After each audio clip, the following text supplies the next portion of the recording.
गुजरात के हरदिल अजीज लोकप्रिय मुख्यमंत्री, लोगों के, हिंदुस्तान के लोगों की उम्मीद की किरण हमारे भाई नरेंद्र मोदी जी यहाँ पर मंच पर विराजमान भारतीय जनता पार्टी के सारे पदाधिकारीगण, मेरे सामने आए हुए गुजरात के गांव-गांव से आया हुआ जन सैलाब और भाइयों और बहनों, मैंने कभी कल्पना भी नहीं की थी कि जो बातें हम कहा करते थे वो बातें आज सच होती हुई नजर आती है। भारतीय जनता पार्टी के कार्यकर्ता को सिखाया गया कि व्यक्ति से बड़ा दल और दल से बड़ा देश होता है। यहां जो आज नरेंद्र मोदी जी का उपवास है, यहां पर आज कोई हमारा झंडा नहीं लगा। यह पार्टी का झंडा नहीं है, यहां पर एनडीए का एजेंडा भी नहीं है। यहां पर देश की बात है, सद्भावना की बात, यहां पर भाईचारे की बात है। इस देश में जो लोग ये प्रचार करते थे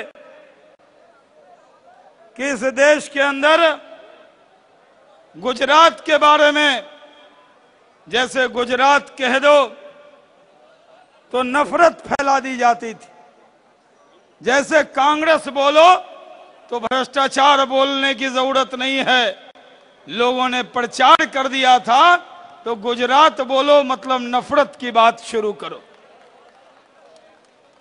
ये अपने मुख्यमंत्री कर्नाटक के सदानंद गौड़ा साहब आए हैं, अपने अनंत कुमार जी राष्ट्रीय महामंत्री आए हैं।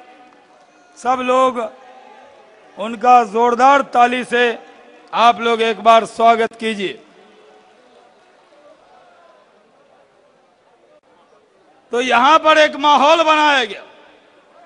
मैं जानता हूं आजादी के बाद हिंदुस्तान में 17,000 दंगे कराने वाली पार्टी अपने को गले में सेकुलरिज्म का पटका लेकर घूमती है। और भारतीय जनता पार्टी के राज में जब भारतीय जनता पार्टी की स्थापना हुई तब हमने कहा सर्वधर्म समभाव। ये हमने किसी नेता के डर से नहीं कहा, किसी एजेंडे के तहत नहीं कहा। हमने अपने बैनर पर, पोस्टर पर लिखा सर्वधर्म समभाव।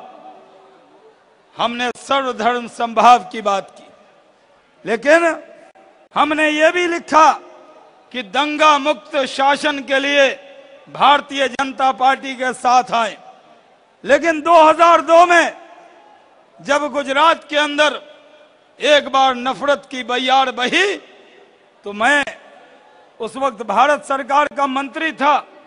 मैंने उस वक्त भी और नेता बयान दे रहे थे बैठकर टेलीविजन पर, लेकिन हमने उस वक्त नरेंद्र भाई के साथ आकर लोगों के आंसू पोंछने का काम किया था। आज 2002 के बाद आज मैं अहमदाबाद में आया हूं तो आज मैं देख रहा हूं आज मोहब्बत की बयार बह रही है।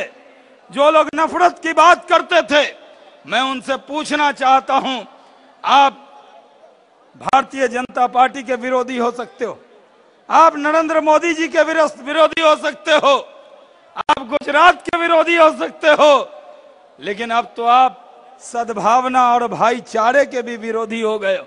मैं पूछना चाहता हूं, क्या सद्भावना की बात करने का कॉन्ट्रैक्ट ये तथाकथित धर्मनिरपेक्ष पार्टी के नेता के पास? मैं उनसे पूछना चाहता हूं, क्या सद्भावना की बात अगर हम करें तो ये बगावत हो गई? हम भाईचारे की बात करें तो जो तथाकथित धर्मनिरपेक्ष नेता हैं, क्या उन्होंने सद्भावना और भाईचारे पर पेटेंट करा लिया है?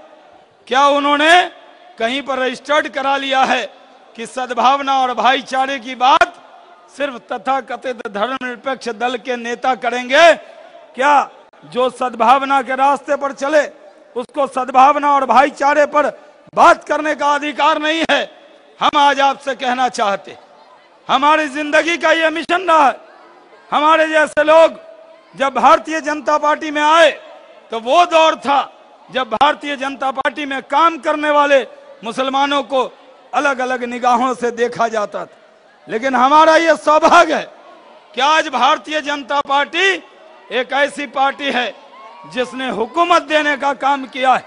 आज भारतीय जनता पार्टी ने इस मुल्क के अंदर मिसाल कायम करने की काम की है।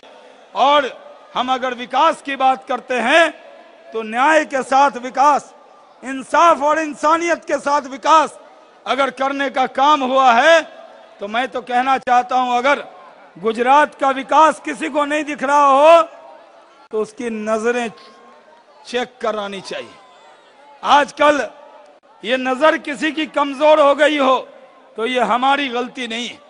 हम आज आपके सामने कहना चाहते कि 2002 में एक फसाद के लिए आपने पूरे गुजरात को बदनाम कर दिया, लेकिन आज 2002 के बाद जो नरेंद्र भाई ने अपने इंटरव्यू में कहा कि गुजरात में हर महीने कर्फ्यू लगता था, हर महीने लोगों की जान जाती थी, लेकिन आज नरेंद्र भाई की हुकूमत में अगर 9 साल से 10 साल से दंगा नहीं हुआ, फसाद नहीं हुआ, ये कुछ लोगों को पच नहीं रहा है, अनपच हो रहा है। मैं उनसे पूछना चाहता हूं कि आज नरेंद्र भाई ने जब भी 6 करोड़ गुजराती की बात कही तो उन्होंने हिंदू और मुसलमान गुजराती की बात नहीं कही, उन्होंने गुजराती की बात कही। और मैं आज इस मंच से कहना चाहता हूं कि इस देश के अंदर अगर आप, हाथी के 2 दांत होते हैं, एक खाने वाले एक दिखाने वाले।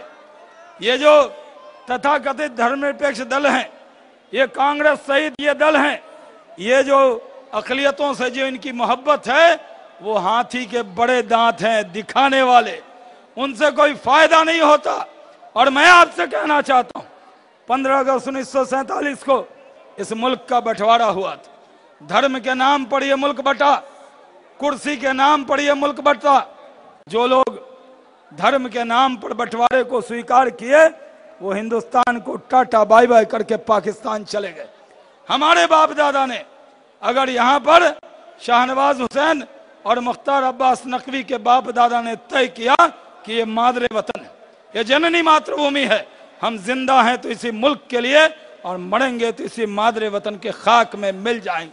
हम पूछना चाहते हैं कि अगर 1947 में दंगे हुए तो किसी ने नेहरू जी को पर मुकदमा नहीं चलाया, अगर उसके बाद अगर दंगे हुए मुरादाबाद में तो इंदिरा जी पर किसी ने मुकदमा नहीं चलाया, और अगर दंगे हुए राजीव गांधी जी के वक्त में 84 में तो उस वक्त राजीव गांधी जी पर मुकदमा नहीं चला क्योंकि वो सरकार के मुखिया थे, उन्होंने अपने तौर पर प्रयास किए होंगे। लेकिन जब गुजरात में फसाद हो गए तब ये इल्जाम लगाया गया कि एक व्यक्ति को टारगेट कर लो और उसके साथ वोट की राजनीति शुरू कर दो। मैं आपसे पूछना चाहता हूं, मैं तो खुद भागलपुर का सांसद हूं, भागलपुर के विधायक, यहां पर अश्विनी चौबे जी जो मंत्री हैं वो आए थे 1989 में। उसी भागलपुर के अंदर फसाद हुआ और कांग्रेस के लोगों ने न्याय नहीं दिया, आज तक न्याय नहीं मिला। एनडीए की सरकार आई तब जाके भागलपुर में न्याय मिला है। हम आज आपसे कहना चाहते कि अगर आपका दंगा सेकुलर दंगा है, कांग्रेस के राज में दंगा हो जाए तो वो सेकुलर दंगा, और बीजेपी के राज में एक बार अगर नफरत बही तो उसको आपने सांप्रदायिक कह दिया।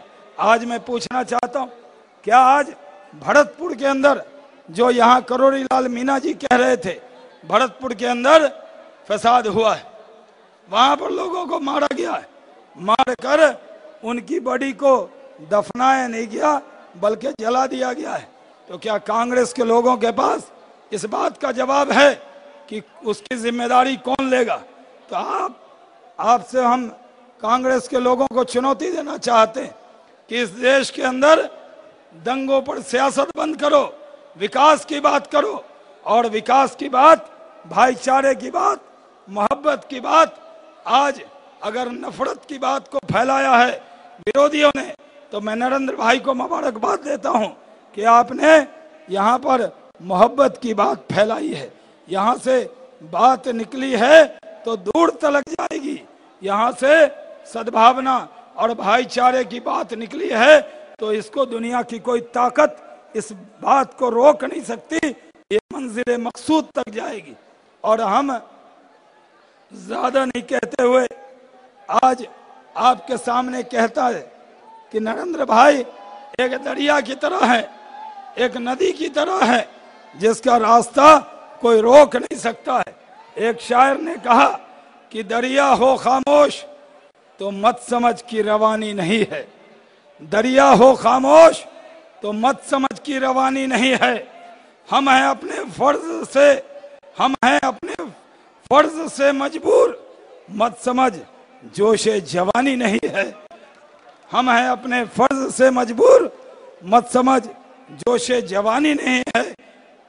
उठेंगे तो तूफान बनकर उठेंगे, अभी हमने उठने की ठानी नहीं है। बहुत बहुत शुक्रिया। जय हिंद।